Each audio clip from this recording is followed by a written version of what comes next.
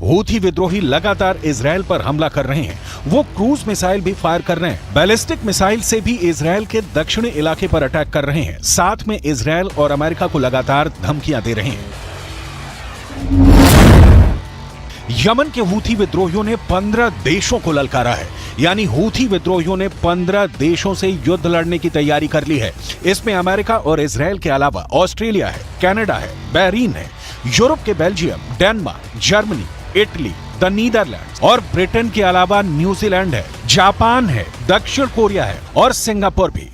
ये अमेरिका को जवाब है जिसने लाल सागर को हूथी प्रूफ बनाने के लिए ऑपरेशन प्रॉस्पेरिटी गार्डियन की शुरुआत की है।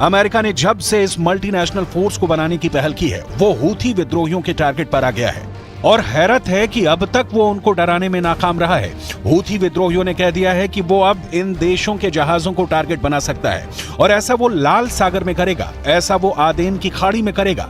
ये वो देश हैं जो अमेरिका के उस गठबंधन का हिस्सा बन चुके हैं जो लाल सागर में हूथी विद्रोहियों के हमले को नाकाम करना चाहते हैं और इसके लिए ये गठबंधन यमन पर हमला करने की भी धमकी दे रहा है।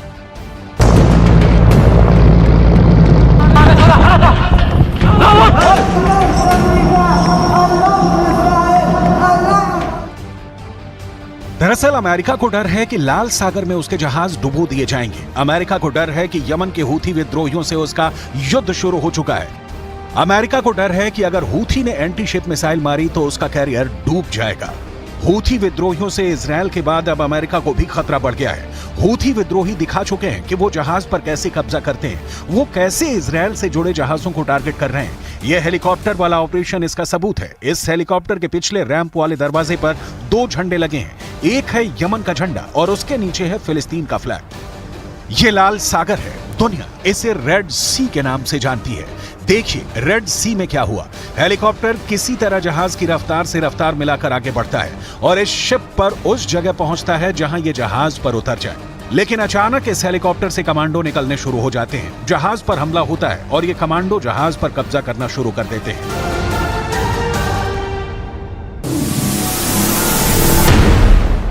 AK-47 और बाकी हथियारों से लैस ये कमांडो जहाज पर आगे बढ़ते हैं। हेलीकॉप्टर फौरन जहाज से उड़ जाता है। क्या हो रहा है किसी को नहीं मालूम। ये कमांडो जल्दी से जहाज के ब्रिज की तरफ बढ़ते हैं। ब्रिज यानी वो जगह जहां से पानी के जहाज को कंट्रोल किया जाता है। शिप के स्टाफ की तरफ राइफल तानी ये सभी हमलावर जहाज के ब्रिज में दाखिल होते हैं और फिर क्रू मेंबर हैंड्स अप करके हमलावरों की स्टीम के आगे सरेंडर कर देते हैं।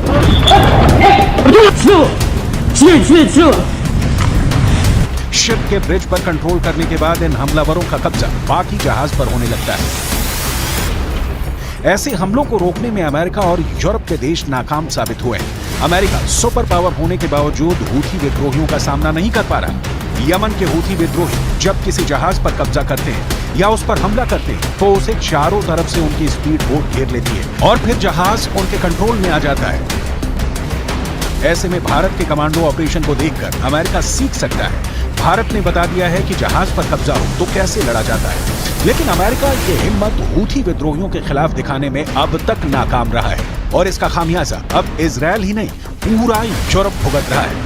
यमन के हूथी विद्रोही जो गाजा पर इजरायल की बमबारी रुकवाने के लिए इजरायल के जहाजों या उसके लिए माल ले जा रहे कार्गो शिप को टारगेट कर रहे हैं और अब उन्होंने अमेरिकी नौसेना के जहाजों पर हमला करने की कसम खाई है। फिलहाल हूथी इजरायल से जुड़े जहाजों को निशाना बना रहे हैं। उन्होंने इजरायल से जुड़े जहाजों के खिलाफ न सिर्फ हमले किए हैं बल्कि उनको अगवा भी किया है। इन हमलों ने कई कंपनियों को माल की आवाजाही रोकने पर भी मजबूर किया है।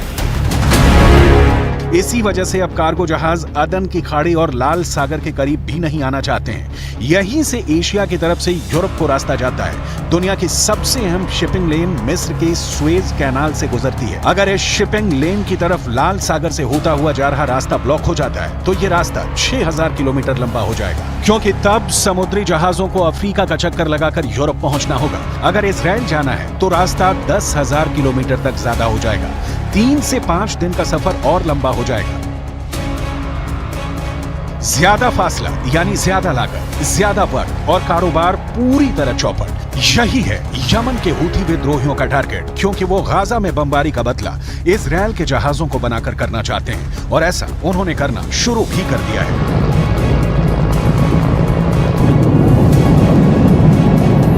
ऐसे में भारतीय नौसेना का वीडियो अमेरिका के लिए एक सबक है।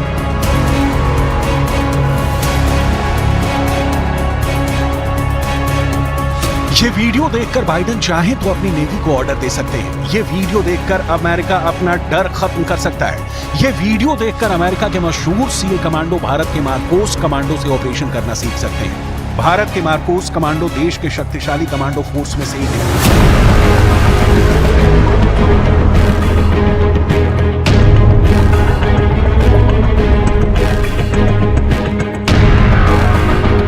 1987 में बने मार्कोस बहुत ही तेजी से ऑपरेशन करते हैं। इन्हें अमेरिका के नेवी सील्स की तर्ज पर ही तैयार किया गया था, लेकिन हैरत की बात यह है कि आज ये ऐसे ऑपरेशन को अंजाम दे रहे हैं जो खुद अमेरिका लॉन्च करने से घबराने लगा है। दरअसल इस वक्त लाल सागर में बहुत आग है। इस वक्त लाल सागर के आसपास बहुत गुस्सा है। इस वक्त लाल सागर में वॉर जोन भड़कने की कगार पर है।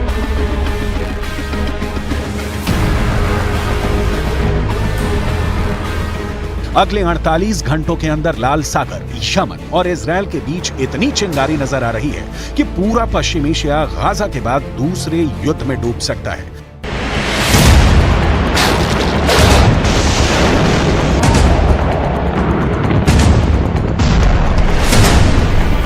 गाजा में चल रही जंग के बाद दुनिया में कारोबार के लिहाज से हालात कितने गंभीर हो चुके हैं, इसका खतरा सब महसूस करने लगे हैं। इजरायल ने दुनिया के प्रेशर के सामने झुकने से मना कर दिया है। लिहाजा अब हूथी विद्रोही, जिनकी ईरान से बेहद करीबी है, उन्होंने इजरायल के शिप को टारगेट करने का फैसला किया है।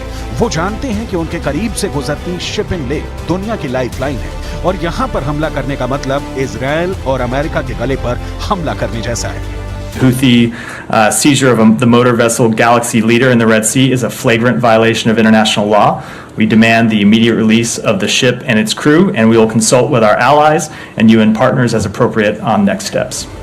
देखा जाए तो अब लाल सागर में अमेरिका अकेला पड़ गया है, क्योंकि जब अमेरिका घबराया हुआ है तो बाकी छोटे देश कैसे हूथी विद्रोहियों के एंटी-शिप मिसाइल का सामना करेंगे? ये सवाल अब बाइडेन से पूछे जा रहे हैं। अमेरिका ने जब से हूथी विद्रोहियों को टारगेट किया है, उसके 10 लड़ाके मार गिराए हैं। तब से कहा जा रहा है कि खून खून हुआ लाल सागर। नए वॉर जोन में अब मचने वाला है महाबवंडर।